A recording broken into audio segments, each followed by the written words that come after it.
With a title like Princesses of Power, you know you're getting a cast of characters that really can pack a punch. But where does each princess, ally, and nemesis land in a power lineup? Well, grab your sword and shout for the honor of GreySkull! I'm Kris Carr, and today we're ranking all the characters in She-Ra and the Princesses of Power. Before we dive in, I want to give a shout out to all of our donors on Patreon, especially our super nerd sponsors. Thanks to heroes like them, we get to keep talking tunes with y'all, so thank you so much. If you'd like to pitch in, head on over to our Patreon page and see if a donation tier works for you. All right, on to the rules of ranking. For the purposes of this list, we'll be focusing on the key players of She-Ra, so we won't be factoring tertiary characters like members of the Crimson Wave, second-string Horde clones, or Emily, since she's a robot. Nor will we factor in characters like Flutterina or Peekaboo, since we never actually see those characters and their abilities. They're simply performances played out by Double Trouble. And as always, you guys, I want this list to be a jumping off point for discussion. Be sure you hit me in the comments with where I went right in my rank and where you think I was totally wrong. Okay, let's get to ranking. The Horde Kids. In last place, we have the Horde Kids, but especially Kyle. He tries his best, but come on. No runestone powers, not as skilled as the others we see. They're basically the stormtroopers of She-Ra. Seahawk.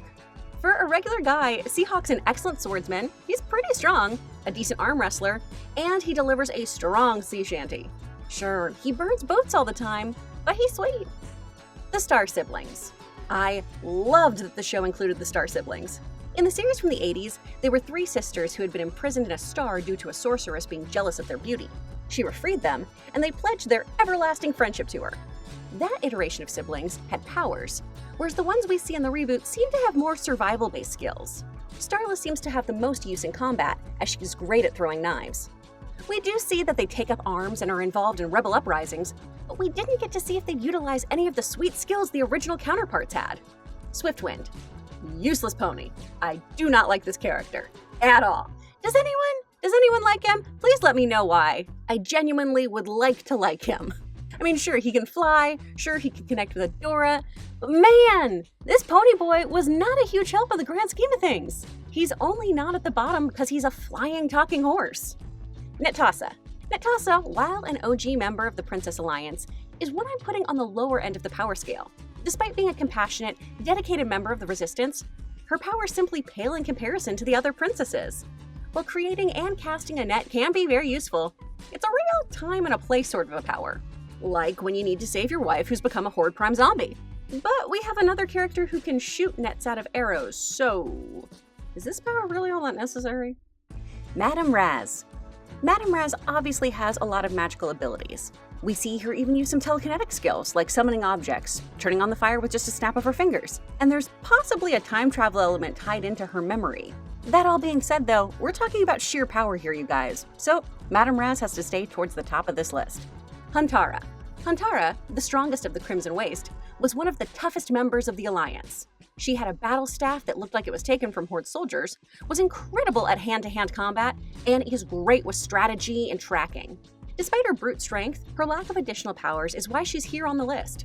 But if she asked me to move her, obviously I would, because she's terrifying and she could snap me like a twig. Bo. Bo is another character who has a tremendous number of skills and a high proficiency in those skills, but lacks literal powers. He's obviously an incredible archer, he's great with technology, often inventing his own gadgets, he can hold his own in hand-to-hand fights, and is great with conflict resolution. Gotta love that. Now, obviously, with a namesake like Bo, most of the emphasis was placed on his Hawkeye-like arsenal of archery equipment. Like I mentioned, he had a net arrow, arrows that could explode, zipline arrows, and more. I'm placing him above Huntara simply because of his versatility. Hordak. Despite being the leader of the Horde on Etheria, Hordak isn't one of our more physically strong beings. He does have enhanced strength thanks to a cybernetic suit, but due to his clone physiology and not being native to Etheria, he grows weaker and weaker in the series. He has an amazing aptitude for tech, though is not nearly as gifted as Entrapta. Hordak's greatest moment of strength is honestly when he claims an identity for himself and stands up to Prime, saying, "You made me in your image, but I'm more than that. I gave myself a name. I made a life of my own. I made a friend. I am Hordak and I defy your will." Ugh, great redemption moment. Entrapta. We know that unlike other princesses, Entrapta doesn't have a runestone, so she doesn't have any powers. Yet somehow has that prehensile hair that she uses to walk around on and manipulate to grab things. Her greatest power lies in her ability to understand and create tech, and this proves to be useful for both the Alliance and the Horde. But again, we're comparing this to actual princess powers here. We're giving her a leg up on Bo because that hair thing has got to be a power. And obviously, she schools him when it comes to tech know-how. Catra. Oh, this is gonna be Prince Zuko all over again. Okay, don't get me wrong, y'all. She's one of my absolute favorite characters. I mean, she's brilliant in hand-to-hand combat, and she's one of the greatest fighters we see in the entire series. I mean, no one can compare to her fighting skills. We always see her hold her own in a physical fight, and she takes on the toughest members of the Crimson Waste. She's a BAMF! But aside from her melee skills and agility, she's a cat girl fighting superpowered princesses. Claws don't stand up much to magic. Or water. Double Trouble. Double Trouble can take on the appearance of anyone they wish. Even more impressive, they're able to perfectly mimic the voice of whomever shape they've taken. They really pride themselves on this acting prowess, and hit us with tons of theatrical jargon so that we never forget how much they see themselves as a performer. In addition to this chameleon ability, they're good in combat, have quite a bit of strength, and it's implied that they may be capable of some sorcery. What I find most impressive, though, is Double Trouble's ability to manipulate others by dissecting their flaws. This shapeshifter is the only character with a unique power that isn't explicitly confirmed to be a practitioner of magic or a princess. Spinnerella. The airbender of the group, Spinnerella's power is wind manipulation. This allows her to fire off gusts of wind and even travel through the air via tornado. However, we don't really see the full extent of her power until the soft-spoken princess is possessed by Horde Prime in Season 5. With him at the wheel, we see how truly terrifying Spinnerella's powers can be. Castaspella. The current ruler of Mysticor, Castaspella is a gifted sorceress, compassionate ruler, and a really great knitter. Though she's not as powerful as her brother, she was able to go toe-to-toe with him while he was under the control of Horde Prime.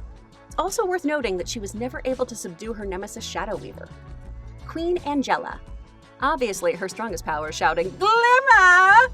But the Queen was definitely a force to be reckoned with. Prior to giving birth to Glimmer, she alone wielded the power of the Moonstone.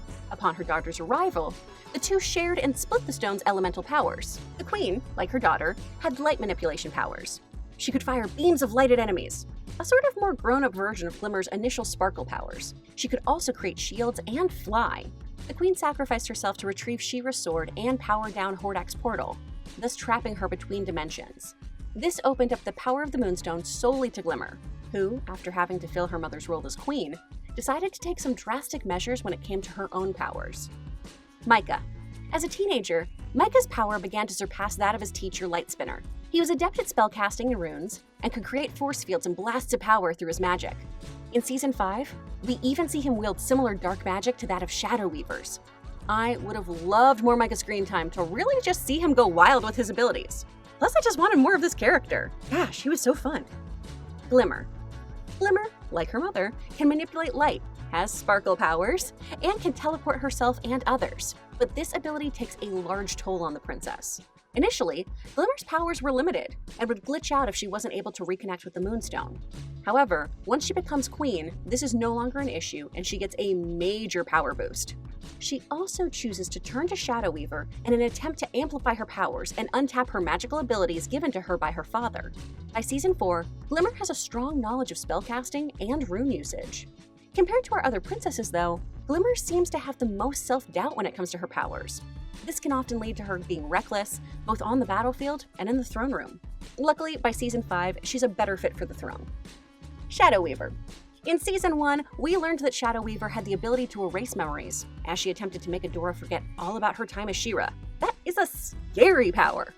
Shadow Weaver is a master of sorcery. Prior to dabbling with dark magic, she was best known as Lightspinner, an accomplished wielder of magic who only trained the best of the best. Once she performed the spell of obtainment, she gained power over shadow and darkness, and was able to further amplify these powers by tapping into runestones like the Black Garnet. But even this witch admitted that there was someone else who proved to be the most powerful sorcerer she'd ever seen. Perfuma.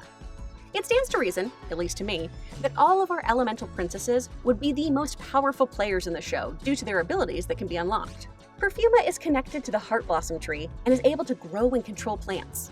If I could have any power, this would be it. Perfuma often uses vines in combat, and can even construct these sort of plant golems. Mermista states that Perfuma's unwillingness to use the full force of her powers is a weakness. But Perfuma believes one of her greatest strengths is her kindness and her belief in her friends. Frosta. The youngest of our princesses, Frosta is connected to the Fractal Flake runestone. This gives her elemental abilities involving ice. She can create and manipulate ice, form it into weapons, and launch shards at enemies. While Frosta certainly has a lot more sheer power than some of the other princesses, she lacks discipline and often leaps before she looks, leading her to cause more harm than good in battle. I mean, to be fair, she's 12 at the start of the series, and running a kingdom all on her own. A little overenthusiasm is fine, she'll grow into her powers. Mermista. Our sarcastic and salty princess, Mermista connects to the Pearl runestone, gifting her with elemental control over water. She can multiply the quantities of water, wield it against enemies, and can transform into a mermaid. She also can work a trident like nobody's business. Unlike Perfuma, she is not afraid to unleash the full force of her powers. Scorpio. Thanks to Glimmer, Scorpio was able to claim her birthright and connect with her runestone, the Black Garnet, unlocking her elemental princess powers. Scorpio is able to generate and manipulate energy in the form of red lightning, wielding these bombastic blasts at her enemies. These terrifying powers don't manifest until Season 4, but Scorpio proves that her abilities are one of the most chaotic and powerful. She-Ra. Come on, alright, you had to know that She-Ra was going to be at the top. Like, literally every person in the show talks about how she's the strongest force on the planet, she's the chosen one. Placing her top tier, that's a no-brainer. When transformed to She-Ra, the woman wielding the Sword of Protection gains super strength, as she can unlock the abilities of the sword, such as shifting into other weapons or emitting energy blasts. She grows in stature, and she gets some gorgeous hair. The sword also controls the heart of Etheria, a massive weapon that lies within the planet. Both Mara and Adora take on the She-Ra mantle, and both possess excellent fighting skills when they aren't donning the big blonde hair. Mara, at first, is a textbook obedient She-Ra, who ultimately decides to think for herself once she realizes what the first ones actually have in mind with their Heart of Etheria project. Mara knows that by rebelling, she won't be remembered as a hero, and knows that the memory of her will be skewed and corrupted. Yet she still sacrifices herself because it's the right thing to do. If we're talking sheer power though, I've gotta say that Adora is the strongest She-Ra. She just inches out Mara because, ultimately, she's able to transform into She-Ra without the aid of the Sword of Protection. Horde Prime. Okay, y'all might be mad, but there is no denying that he is the most powerful being in the universe, hence him getting the #1 spot on this list. The Prime's hive mind capability makes him the most powerful player in the series. His hair, or whatever that stuff is, can connect to his tech, allowing him to control machines. He can transfer his consciousness to any living being, and this ability has allowed him to live and survive for centuries. In his vast empire, Prime feels there is no room for individuality, and is driven by his own narcissism and ego. He's also just the perfect villain for a show that's all about achieving agency and self-actualization. He wants to create an empire of uniformity, creating a universe in his image, and proves he's capable of doing so. His mind control powers ultimately give him the powers of anyone we've talked about in the series, hence him being the most powerful. That's why it takes all of the princesses of power and their allies to ultimately bring him down. Of course, you guys, this is just my ranking. What I want to know is, where do you place these characters? Hit me up with your hot takes in the comments below. And remember, y'all, the world would be a super boring place if we all had the same opinions, so let's be civil when we discuss with our fellow fans here. If you liked this video, give it a like, and be sure you've hit the subscribe button and bell to catch the latest cartoon content we create.